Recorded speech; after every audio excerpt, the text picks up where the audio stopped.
Hello everyone, it's me JB from UniqueTutorials. Today in this video I'll show you how to make Android smartphone remind you about your tasks by making a phone call. So without further more delay, let's begin. So firstly just open the Play Store and just search for one application named as Remind Me Using Call, and on the first list you will see the application. Just click on it. Now click on install to install this application.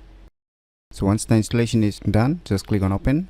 On opening you will see this kind of user interface. So now on the right top corner you will see here settings icon, so just click on it. So you can select different ringtones also depending upon your needs. So I'll just keep it as it is, and there are tons more options here, the durations and repeat reminder time, how much you want, you can check out by yourself. So these are the options you will gonna get inside the settings. Now just click on this create option. Click on while using the app. Now you can start your voice recording also. So here I'm gonna use a keyboard here. So I've written some tasks here. You can start recording also by using this microphone also if you don't feel like typing, and just click on this icon now. Now select the time. So I've selected it, and on the above you can select the repeat also. So right now I'll just select one time and click on done.